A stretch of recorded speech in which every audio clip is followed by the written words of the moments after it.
Welcome back to another episode of Al's Vintage Toy Trains. I hope you're having a great day. So today I wanted to review this Lionel Standard Gauge 384 engine.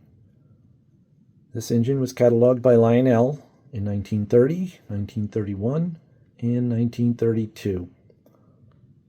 I was able to acquire this engine about 3 years ago, and it came with a set that I purchased at that time, this 403 set with a 402 engine and the passenger cars that you see here.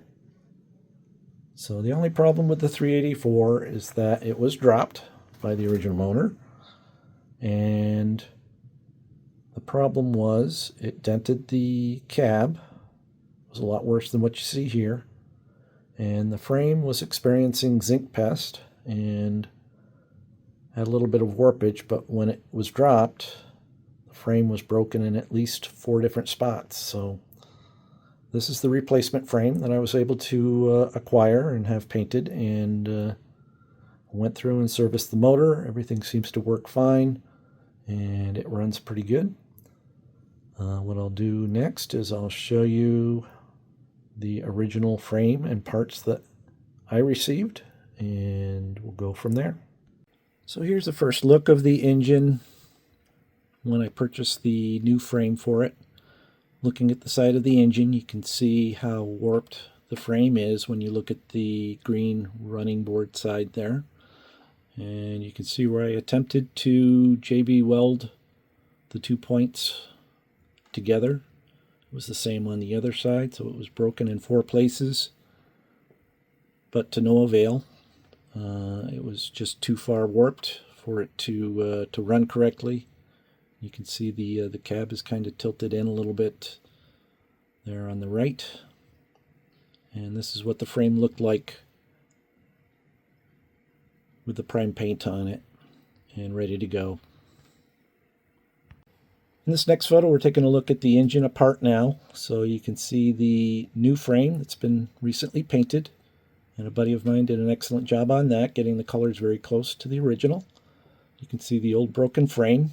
I actually had to break parts of that frame in order to pull out the metal pieces that were in it. So you can see the flag holders on the front of the new frame that I removed from the old. I still had the clips that hold the Build-A-Loco motor on the old frame. You can see that next to on the piece next to the container. And then all the pieces, screws, and whatnot in the container. And then the Build-A-Loco motor itself down at the bottom. So that's what it looked like apart. So here's the last photo that shows the transition. You can see the old frame now stripped of all of its parts, and the new frame that is now installed within the locomotive. So let's go ahead and take a look at the catalogs, and then we'll operate the train after that.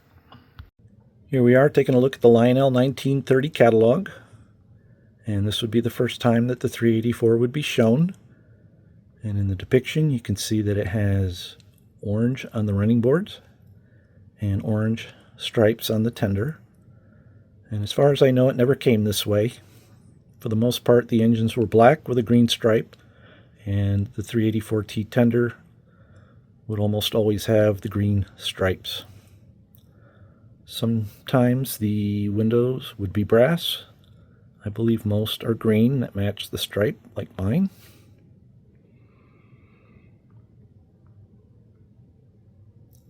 And on the tender, it always came with a metal plaque that said Lionel Lines. And you can see here in the depiction, it shows that it's either heat stamped or rubber stamped on the tender. As far as I know, they never produced them that way. So this 384 would be in 3 sets this year. And let's go ahead and take a look at the first set. And here it is with 2 passenger cars, a 337 and a 338. Same cars that you would see with the number 8 engine above. And you had a choice of manual direction control or distant control. And it was a $5 difference to go with the distant control. Here's the second set for 1930, and it's a little freight set. And again, you had your choice of manual control for direction or distant control, and a $5 difference in price. And the third time it would show in the catalog, it would be with the 3 passenger cars this time. And again, you had the same option of manual control and distant control for direction. Here we're taking a look at the 1931 catalog, and you can see the 384 here looking more like it was actually produced. It's got the green stripes on the running board, the green window, green stripes on the tender, and the placard on the tender that says Lionel Lines. So pretty much like this one.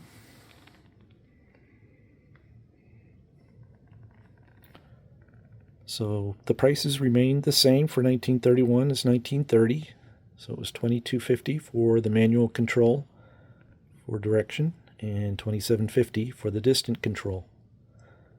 And here it is compared with the 390E at $32.50. And the introduction of the 400E, you can actually see the red firebox glow below it under the cab. This is the premium engine that Lionel had in the standard gauge line. 390E was middle grade, and the 384 would be the entry-level steamer for the standard gauge line. And the 384 would only come in 2 sets this year. So here it is as a passenger set. And it came with a 309 illuminated Pullman and a 312 illuminated observation car. So it was $28.50 for the manual control for direction and $32.75 for the distant control.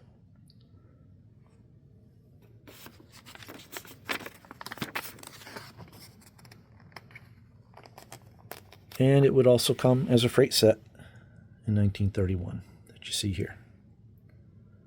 So $27.50 or $32.50 with a distant control. Here we're looking at the 1932 catalog by Lionel, and this is the last time that the 384 would be cataloged. So the 384 was replaced by the 385E the following year in 1933, and that particular engine added a chugger, and it had a rear truck.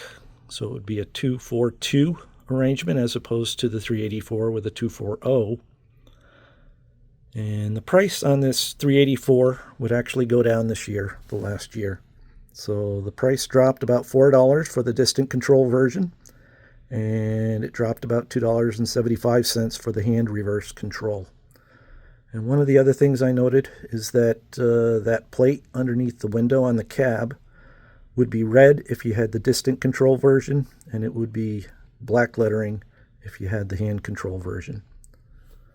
And mine has the black lettering for the hand control. 1932 would also be the first year that Lionel introduced the 392, a much nicer engine, larger, more ornate, added the rear trucks, has the red glow underneath the cab of the engine. So it's got a red light bulb under there. And that would go for $35. And then Lionel's top-of-the-line standard gauge engine this year would be the 400E. And the price actually increased on the 400E a little bit and jumped up to $45. The previous year it was $42.50.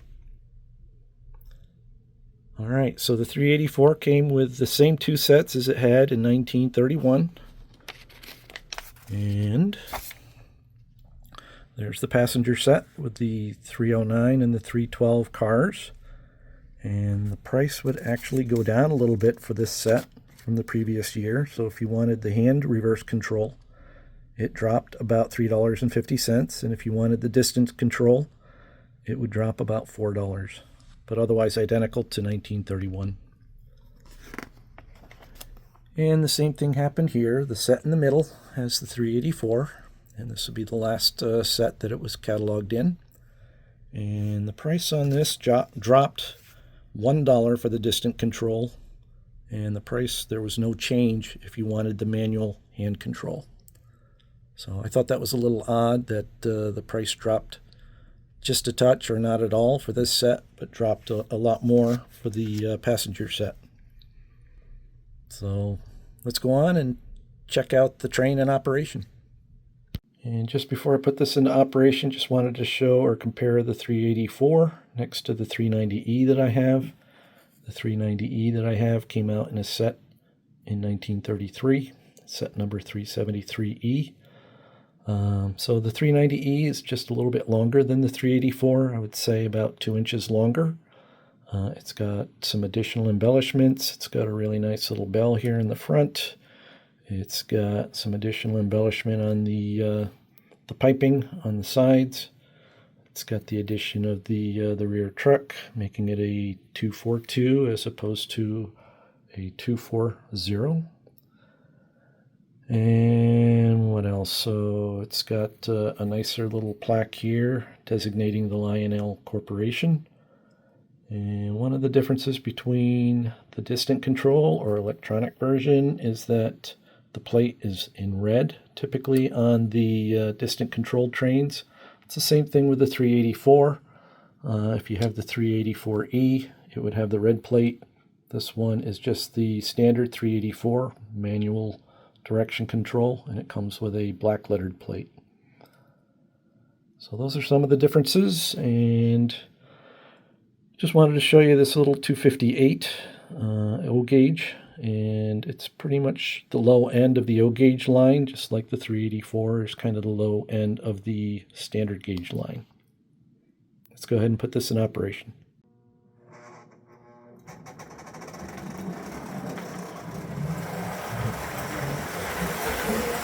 The 384 is a pretty good runner compared to what I had when I got it 3 years ago.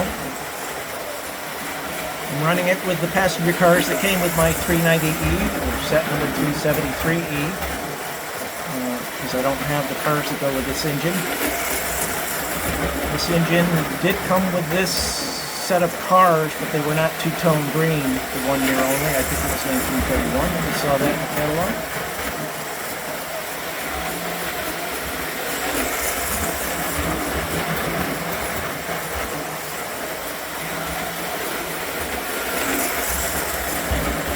Not too bad for something that's 90-something years old. I'm really pleased with it. And again, I never thought I would ever see this engine running.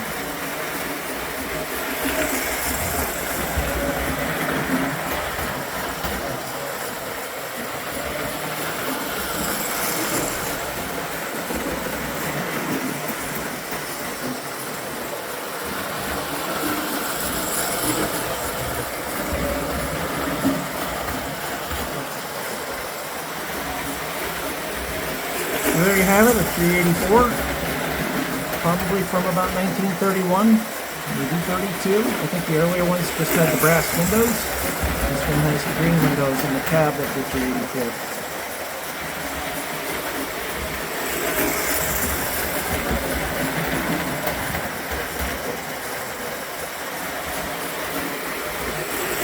This is Al. Thank you very much for watching. Have a great day, everybody.